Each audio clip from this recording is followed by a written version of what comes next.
నమస్కారం అండి.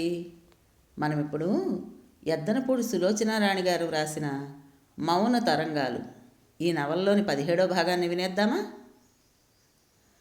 ఇల్లు తయారవడానికి నెల రోజుల ముందే ఉమ ప్రసవించింది. పండంటి ఆడపిల్ల పుట్టింది. అందరూ ముమ్మూర్తుల తల్లిని పోలుంది అంటూ ప్రశంసించారు. విజయ్ ఆనందానికి హద్దులు లేవు. శంకర్రావు గారు కోడల్ని మనవరాల్ని తనింటికి తీసుకువెళ్ళిపోయి ఎన్నెన్నో వేడుకలు చేయాలని చాలా ఉత్సాహపడ్డారు. కానీ విజయ్ సున్నితంగానే తిరస్కరించాడు.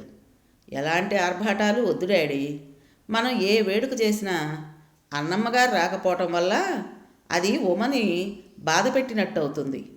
ఈ స్థితిలో ఉమని ఏమాత్రం బాధ పెట్టడం నాకు రవ్వంత కూడా ఇష్టం లేదు అన్నాడు.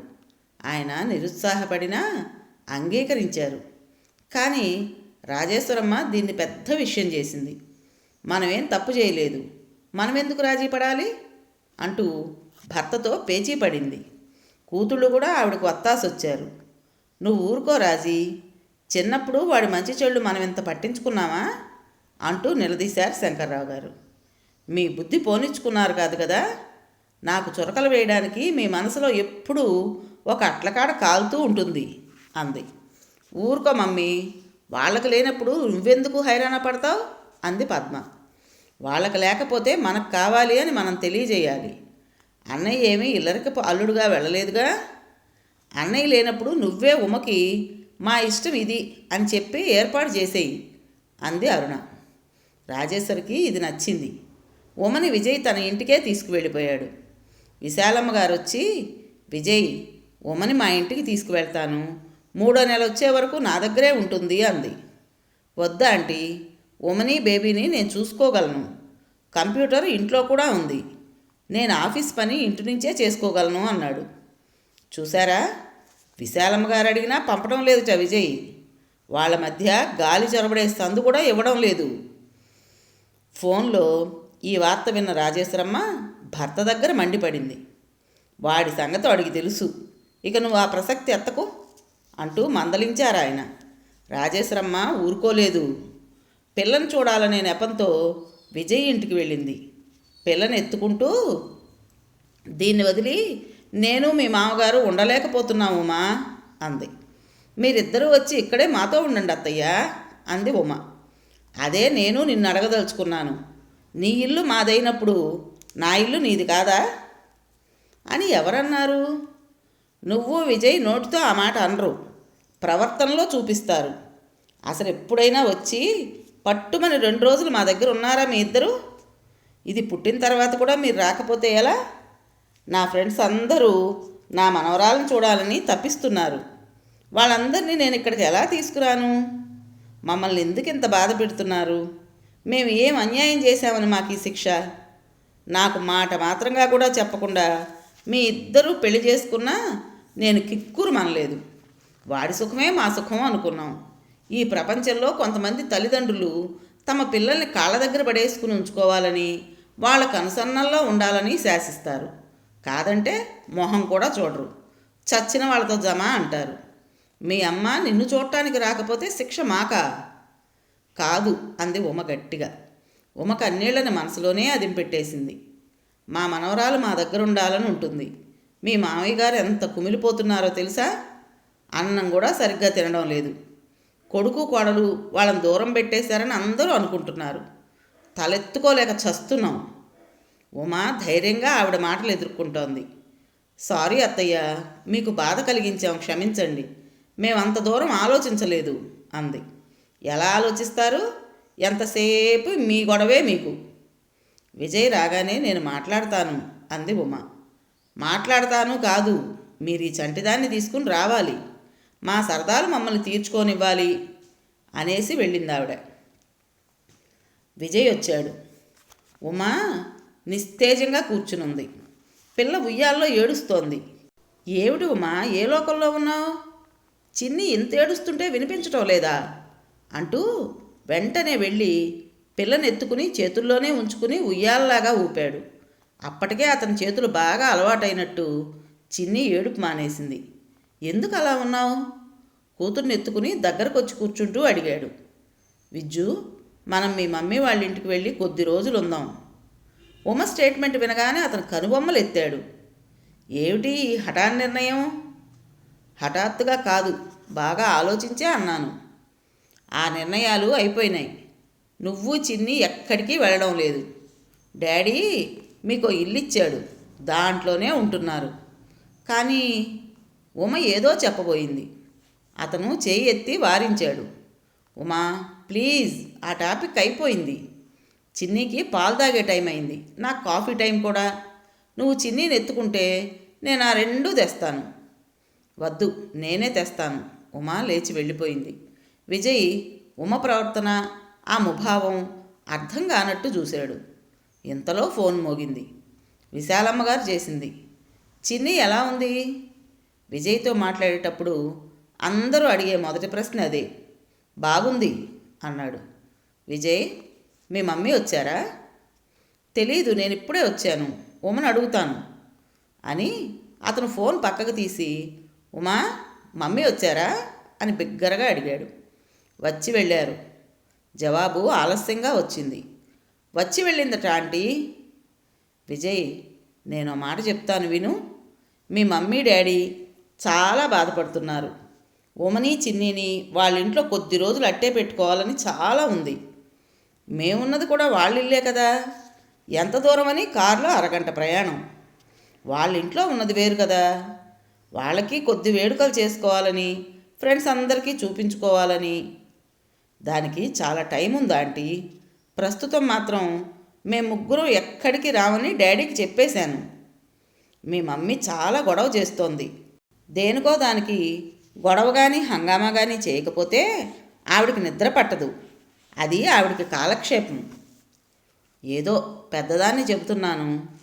థ్యాంక్స్ ఆంటీ, పాపకి పాలు పట్టాలి. బాయ్. విజయ్ ఫోన్ పెట్టేశాడు. విజయ్ కూతుర్ని నా చిన్ని, నా చిట్టి, నా బంగారు అంటూ ముద్దులాడాడు. పుట్టగానే ఏ పేరు పెట్టాలా అని సమస్య వచ్చింది. తేలిగ్గా పిలిచే పేర్లు చాలా ఆలోచించి చివరికి విజయ్ సుమన అని సెలెక్ట్ చేశాడు.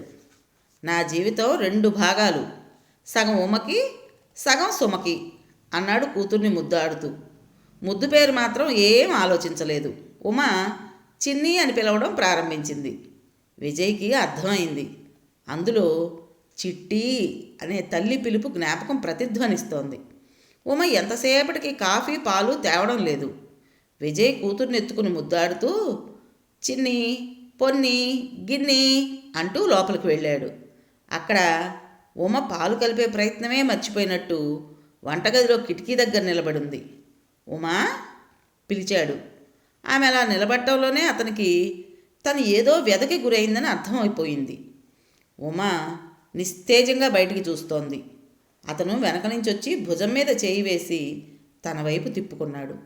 ఉమా ఏడవడం లేదు, కానీ ఏడుపుకి మించిన వ్యధ ఆమె కళ్ళ నిండా నిండుంది. చేతిలో అస్త్రాలు లేకుండా నిస్సహాయంగా శత్రుపీడన భరిస్తున్న యుద్ధ సైనికుల్లా ఉంది. ఏమైంది, ఎందుకు అలా ఉన్నావు అడిగాడు. ఉమలో ఆ నిస్తేజం చూస్తే అతని ఉత్సాహం నీరుగారిపోతుంది. ఏం లేదు అంది. మమ్మీ వచ్చిందా? వచ్చారు. ఏమంది? ఉమా చెప్పలేదు. విజయ్ ఎడం చేత్తో చిన్నీని భుజాన వేసుకుని కుడి చేత్తో భుజాల చుట్టూ చేయి వేసి దగ్గరికి తీసుకున్నాడు.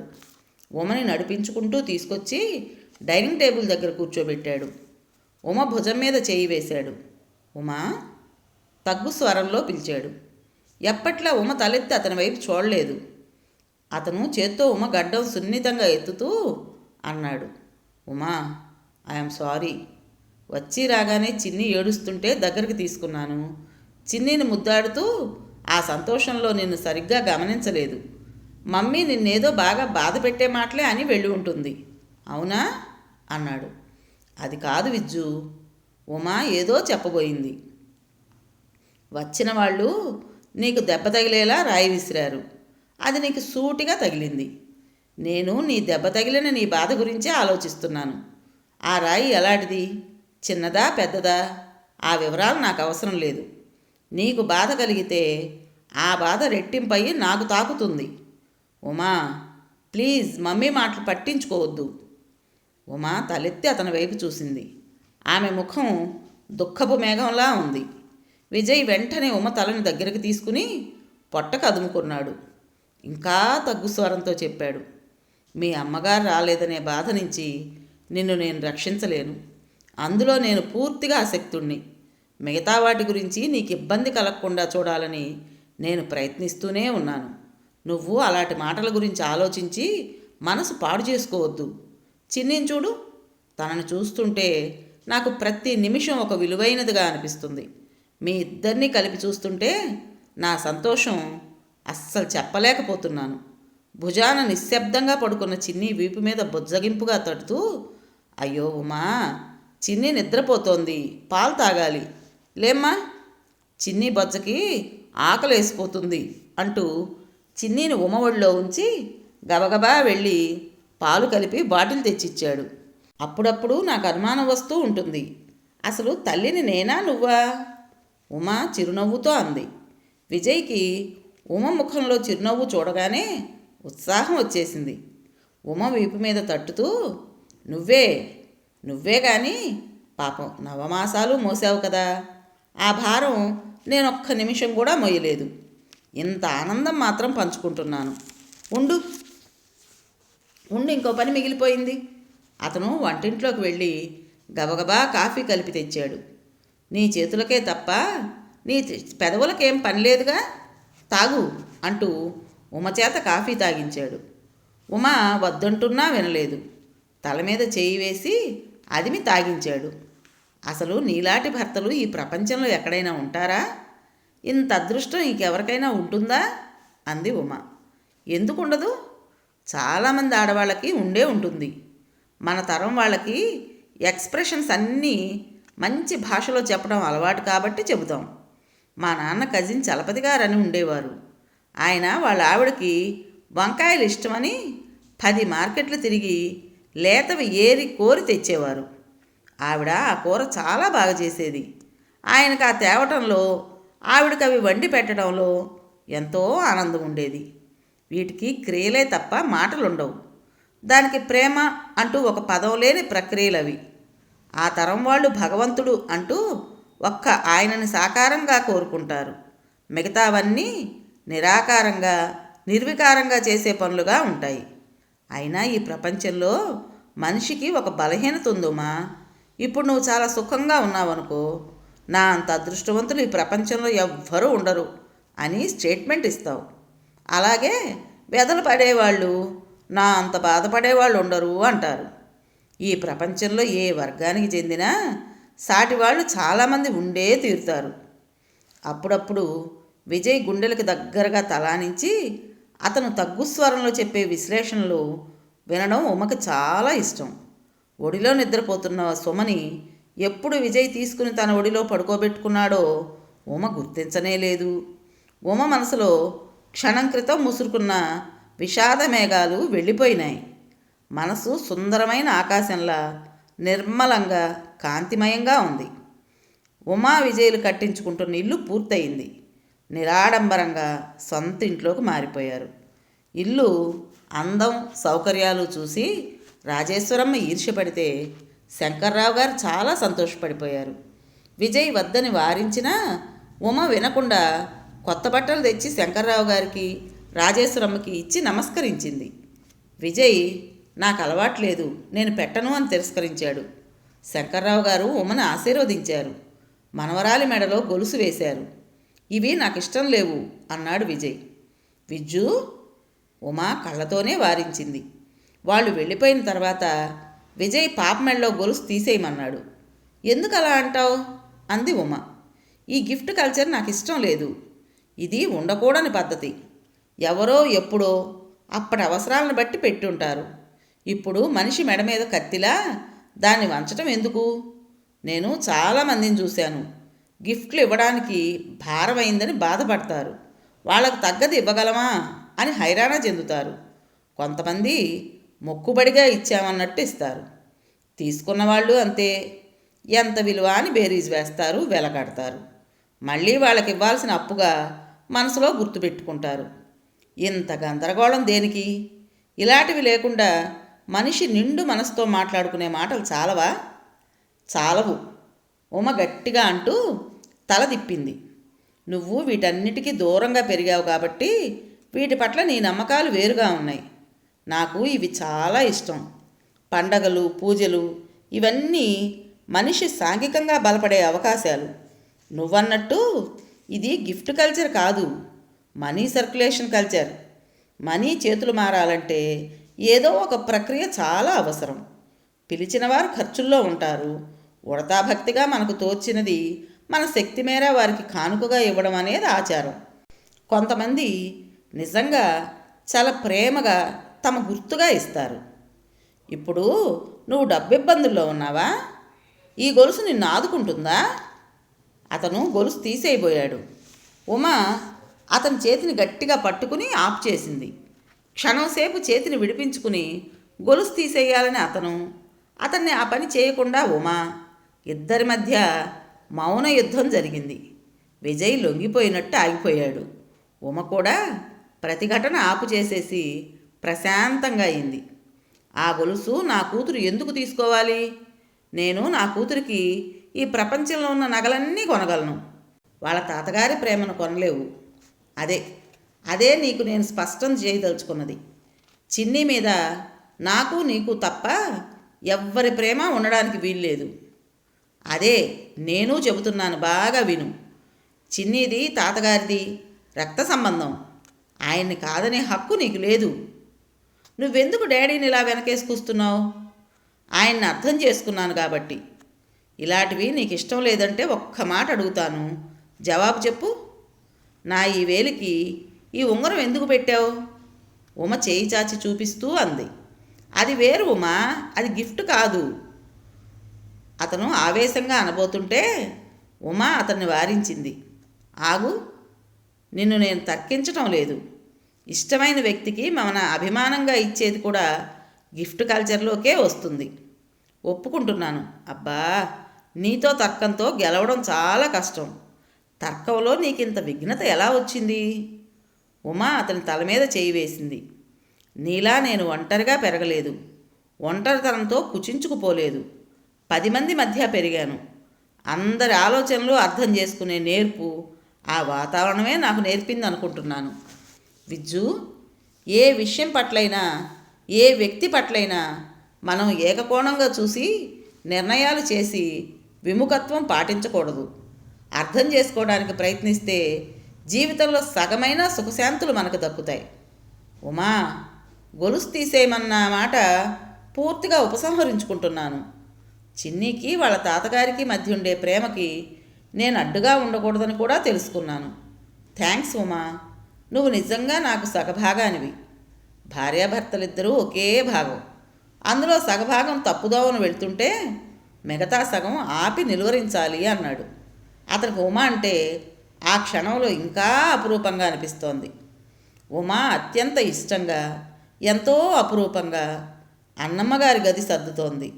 ఒక్కోసారి విజయ్కి వివరాలు చెప్పబోతుంటే వారించాడు. ఉమా, అది పూర్తిగా నీ ఇష్టం, నాకు చెప్పాల్సిన పని లేదు. ఈ మాట వినగానే ఉమ ముఖం చిన్నబోయింది. అంటే నా ఆలోచనలు కూడా పంచుకోవా? నీకు సంబంధం లేదా? మా అమ్మ వెలివేసిన టాపిక్కా మనకి అంది. అరేరే, నా ఉద్దేశం అది కాదు. ఇందులో నీకు పూర్తిగా స్వేచ్ఛ ఉంది అని చెప్పడమే నా అభిమతం. నాకు ఈ ఇంట్లో ఏ విషయంలో పూర్తిగా స్వేచ్ఛ లేదో చెప్పు, నిలదీసింది. ఐఆమ్ సారీ, నా ఉద్దేశంలో ఎలాంటి వేరే అభిప్రాయమూ లేదు. ఆ ఆనందం అంతా నీ సొంతం అవ్వాలని. నీతో పంచుకోకపోతే నాకు ఏ విషయంలోనూ ఆనందం పూర్తిగా ఉండదు. చివరికి మా అమ్మ విషయమైనా సరే.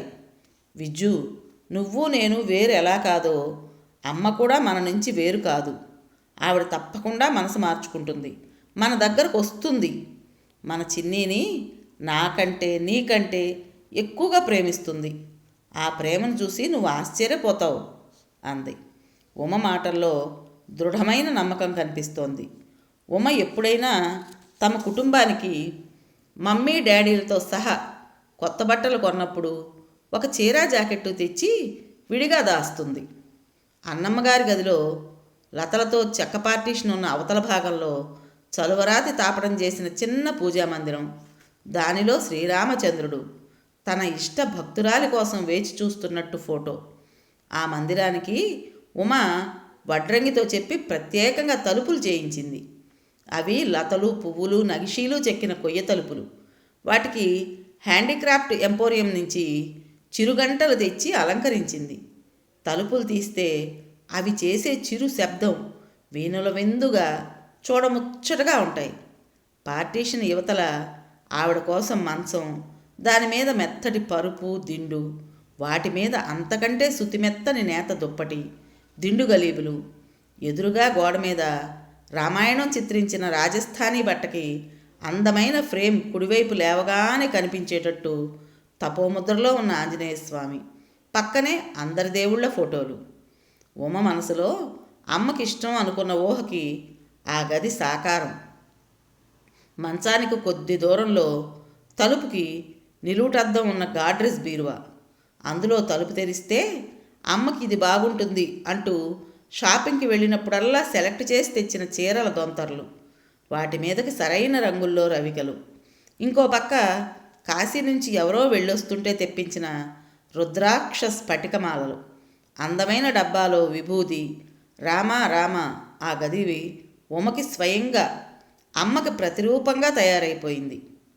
ఆ మధ్య ఉమకి మరీ సంతోషం ఎక్కువైపోయింది. కాసేపు సెలవులకి వారం రోజుల్లో వస్తానని ఉత్తరం రాశాడు. ఉమ గెస్ట్ రూమ్ అంతా అతని కోసం సర్దేసింది. కాసేపు వస్తే అతనితో కలిసి అమ్మ దగ్గరికి వెళ్తాను, అన్నింటికీ నా తరపున వాడే సంజాయిషి చెబుతాడు అనేది.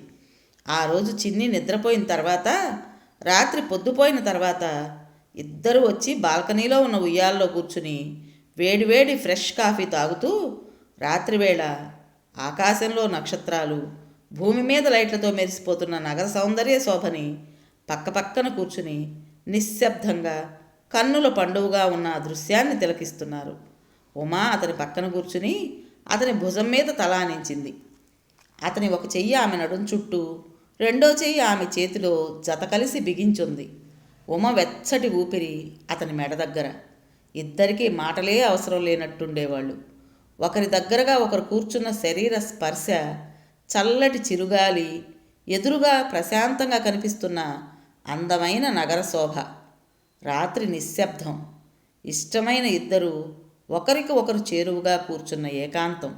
విజయ్కి జీవించటంలో సుఖశాంతులు అనుభవించటం అంటే ఏమిటో ప్రతి అణువులోనూ అర్థమవుతున్నట్టుగా ఉంది.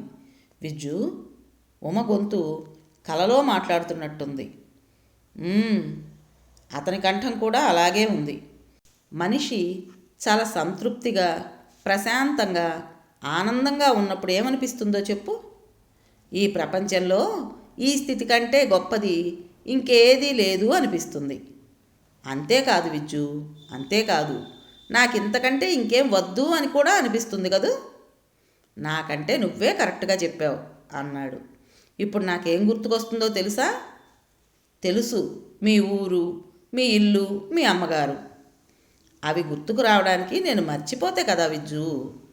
అంతకంటే ఈ సమయంలో నీకు ఇంకేం గుర్తుకొస్తోంది? ఆశ్చర్యంగా అడిగాడు. నాతోటి ఆడవాళ్ళు చాలామంది గుర్తుకొస్తున్నారు. జీవితంలో సరైన తోడు దొరకక దుఃఖం దిగమింగుతూ నిశ్శబ్దంగా, ఒంటరిగా, చీకట్లోకి ముడుచుకుపోతూ తమ ఉనికిని వదిలేసుకుంటున్నవాళ్ళు. మరికొందరు సరైన తోడు దొరకని ఆ ఒంటరితనం భరించలేక ఎదురు తిరిగి పోరాటం చేస్తూ అందరి చేత తిట్లు చివాట్లు తింటూ వాళ్ళ కేకలు అపహాస్యంగా, అరణ్యరోదనంగా మారిపోతున్నవాళ్ళు. ఇంకా కొంతమంది భగవంతుడు అందచందాలు ప్రసాదించినా, తెలివితేటలు ఇచ్చినా జీవితంలో ఏమీ పొందలేక నిరాశపు బడబాగ్నులను హృదయాల్లో దాచుకుని జీవితపు ఎడారుల్లో ఒంటరిగా పయనిస్తున్నవాళ్ళు. తాము తప్పులు చేయకపోయినా బలిపశువులుగా మారి వధ్యశిలలపైకి వెళ్తున్నవాళ్ళు. తమ ప్రమేయం లేకపోయినా చుట్టూ వాళ్ళు సృష్టించిన సమస్యల మంటల్లోకి నిర్దాక్షిణ్యంగా తోసివేయబడుతున్నవాళ్ళు. జీవితమంతా వెట్టి చాకరీమయంగా అర్పించుకున్నా ఒక్క మంచి మాటకు నోచుకోని వాళ్ళు. ఎంతెంతమందో వీరంతా జీవితంలో అర్థం చేసుకునే వ్యక్తిగా, ప్రేమించే భర్తగా, సరైన తోడుగా మగవాడు దొరికితే స్త్రీలకి ఈ సమస్యలు 100కి 90 పాళ్ళు తగ్గి ఆమె జీవితం ఆనందంగా, సుఖంగా ఉంటుంది. విలువైన వీరి జీవితాలు వాడిపోయి ఉనికి లేకుండా జారిపోతున్నాయి. భగవంతుడు స్త్రీకి ఎంతో ప్రేమ నిండిన హృదయం ప్రసాదించి జీవితం నిండా ప్రేమరాహిత్యం అనుభవించు అని ఎందుకు శపించాడు? ఉమా, ఎందుకు ఇప్పుడు అదంతా ఆలోచిస్తున్నావు? నేను ఆనందంగా ఉన్నాను విజ్జు. స్త్రీ పురుషుల మధ్య ఎందుకు ఇంత స్పర్ధలు, అహంభావాలు, చిన్న చూపులు? ఒకరికొకరు తోడుగా ఉంటే ప్రపంచంలో ఉన్న ఆనందాలన్నీ వీరు సొంతం చేసుకోవచ్చు కదా. బహుశా ప్రేమ విషయంలో స్త్రీకి జన్మతః వచ్చే పరిణితి పురుషుడి విషయంలో లేదేమో. ప్రేమ కోసం తప్పించిన వారికే దాని విలువ తెలుస్తుంది. స్త్రీ కూడా అయాచితంగా తన ప్రేమను పురుషుడికి ఇవ్వడం మానుకోవాలి. విజ్జు, మనిషి విజ్ఞానం ఇంత పెరుగుతోంది, ఆధునికత ఇంత విస్తరిస్తోంది, సుఖాల కోసం మనిషి ఇంత వెంపర్లాట వెంట పరుగులు తీస్తున్నాడు. కానీ సాటి మనిషితో సహజీవనం చేయాలని, శాంతియుతంగా తను బ్రతికి ఎదుటి వాళ్ళని బ్రతకనీయాలనే ప్రథమ సూత్రం ఎందుకు మర్చిపోతున్నాడు? ఎందుకంటే విజ్ఞానం, ఆధునికత అతనికి అంబరాన్ని అందుకోగల రెక్కలు ఇస్తున్నాయి. అహం వచ్చేసింది. ఆ అహంతోనే చెట్టుని భూమి మీద పెంచి పెద్ద చేయాలనే వాస్తవం మర్చిపోతున్నాడు. తన ఇష్టం వచ్చింది ఎక్కడ కావాలంటే అక్కడ సృష్టి చేయగలనని విర్రవీగుతూ చిత్రపటంలో చెట్టుని సృష్టించి అదే యథార్థం అని మురిసిపోతున్నాడు. కానీ చిత్రపటంలో ఉన్న చెట్టు అతనికి ఆనందం ఇవ్వగలదేమో కానీ ఆక్సిజన్ ఇవ్వదు అన్న సంగతి మర్చిపోతున్నాడు. మనిషి తన సాటి మనిషితో అనుబంధం తెంచేసుకుంటే ఇదే గతి. ఆక్సిజన్ కరువైన మనిషిలా ఎప్పుడూ దానికోసం విలవిలలాడక తప్పదు. నిజం విజ్జు. ఉమా అంగీకరించింది. తన చేతిలో ఉన్న అతని చేతిని 2 చేతుల్లో మరింత బిగించింది. విజయ్ హఠాత్తుగా ఉమని బలవంతంగా జబ్బపట్టి లేవదీశాడు. నాకు అర్జెంటుగా ఇంకో కప్పు కాఫీ వేడివేడిగా ఇవ్వు అన్నాడు. ఇప్పుడేగా తాగావు అంది. నువ్వు ఈ బాధలన్నీ చెప్పి నన్ను ఆందోళన పరిచావు. ఉమా నవ్వుతూ లోపలికి వెళ్ళింది. కాఫీ కప్పుతో తిరిగి వచ్చేసరికి అప్పటికే విజయ్ రగ్గు తెచ్చాడు. రాత్రి బాగా పొద్దుపోయింది. చలిగాలి బాగా వీస్తోంది.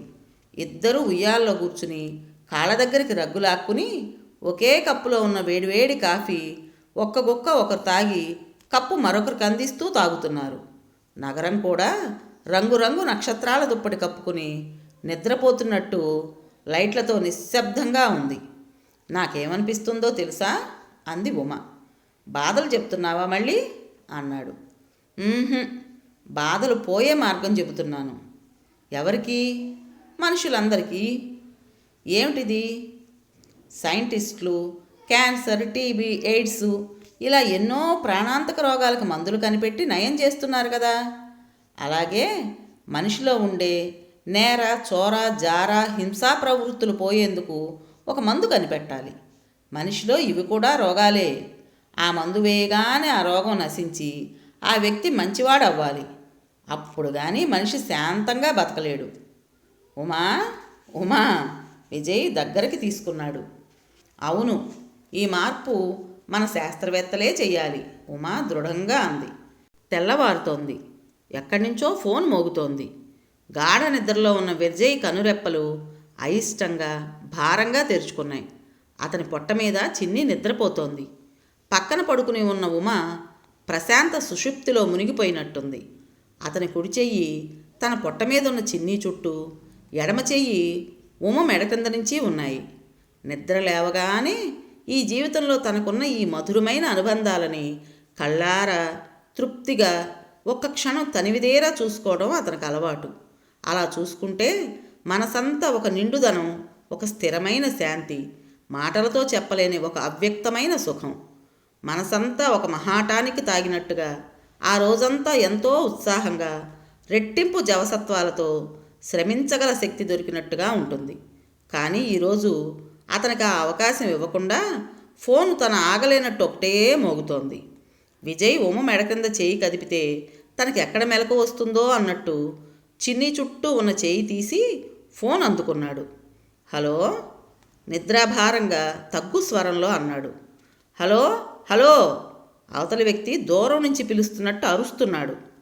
యాస్. హలో, అది ఉమామహేశ్వరీజీ ఇల్లేనా? అవతలి వ్యక్తి ఇంగ్లీష్లో అడుగుతున్నాడు.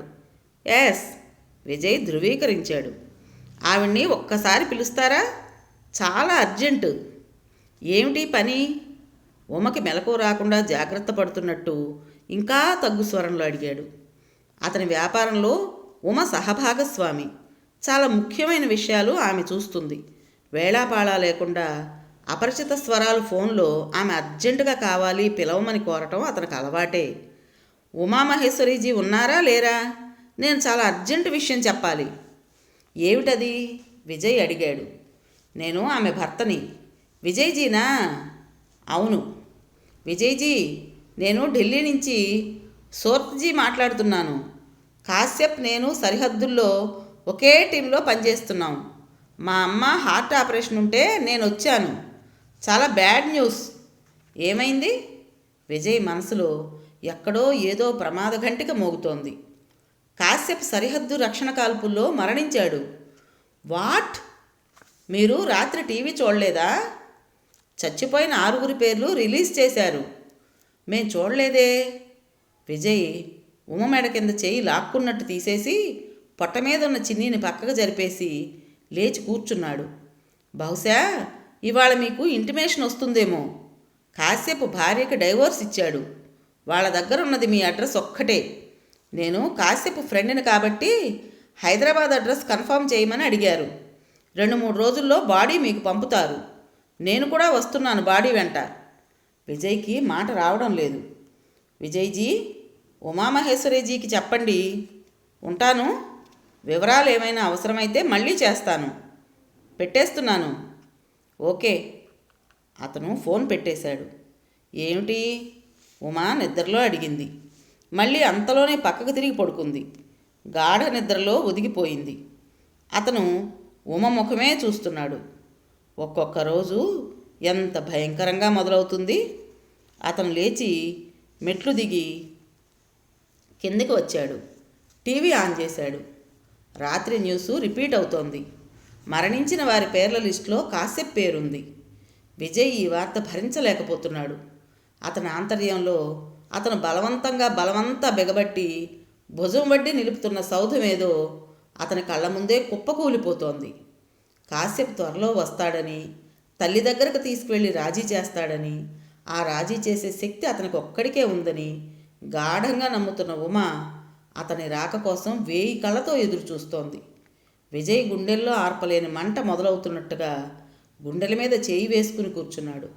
అతనికి ఏం తోచటం లేదు. ఉమకి ఈ వార్త ఎలా చెప్పాలో అర్థం కావడం లేదు.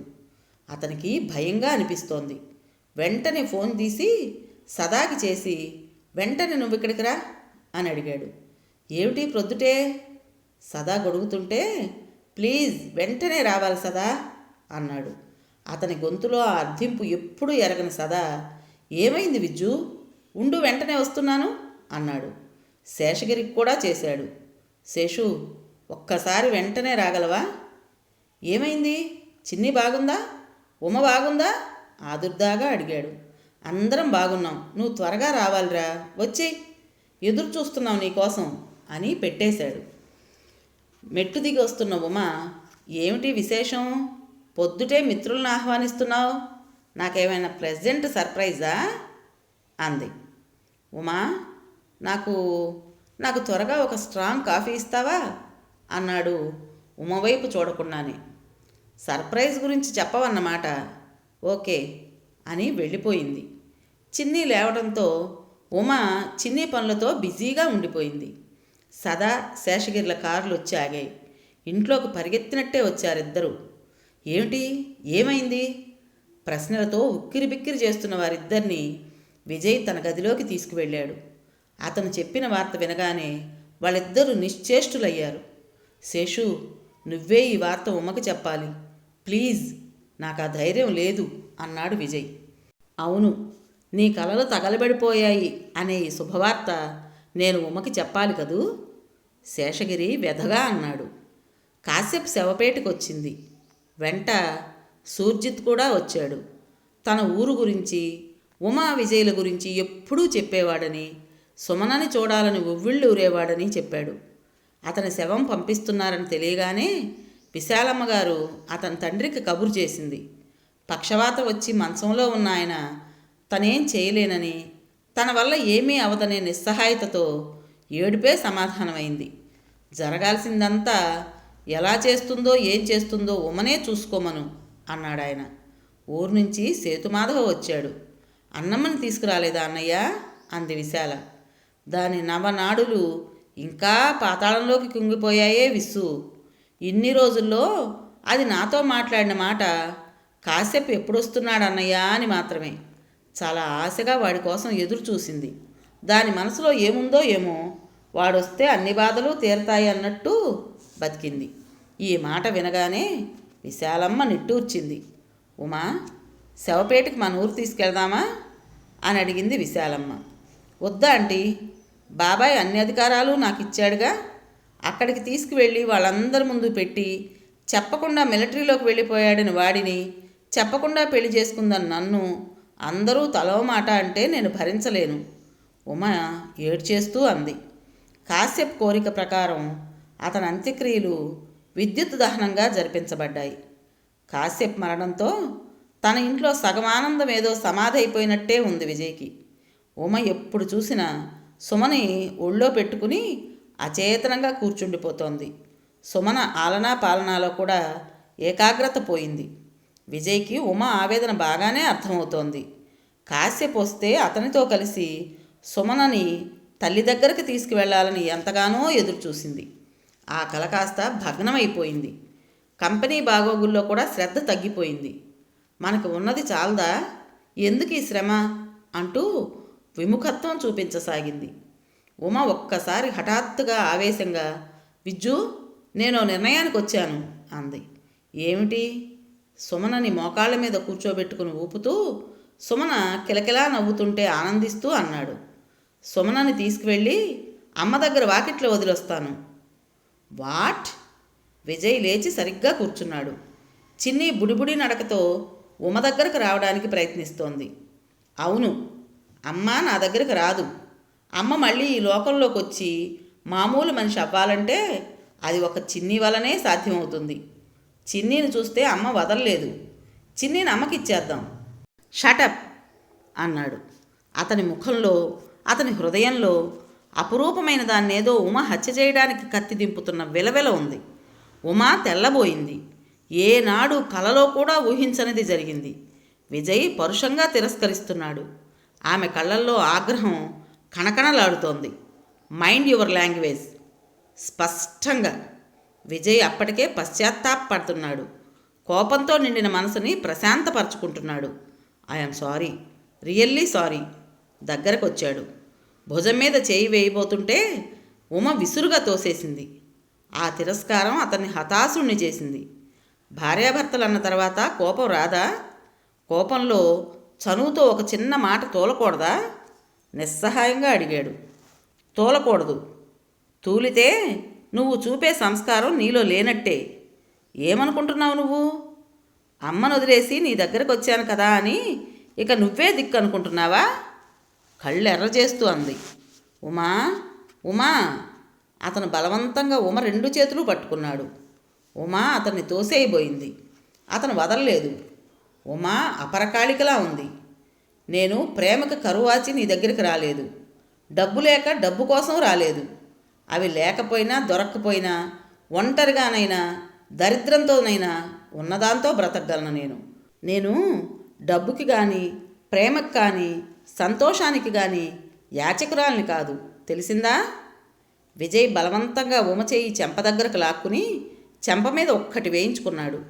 నువ్వు నా తొందరపాటుకి నా చెంప మీద చెడేయమనిపిస్తే అది సరైన జవాబు అయ్యేది అన్నాడు. ఉమా చెయ్యి లాక్కుంది. నీలాంటి అహం నాలో లేదు. ఆడపిల్ల అన్నీ వదులుకుని ఎంతో ఇష్టంతో భర్త దగ్గరకు వస్తుంది. అతనే సర్వస్వం అనుకుంటుంది. ఆమె ప్రేమే అతని కలుసైపోతుంది. ఎక్కడికి పోతుంది అనే ధీమా, ఎలా మాట్లాడినా ఏం చేయలేరనే అహం. అరే, ఏమిటి ఈ మనుష్యులు? ఏమిటి వీళ్ళ ఒంటి కావరం?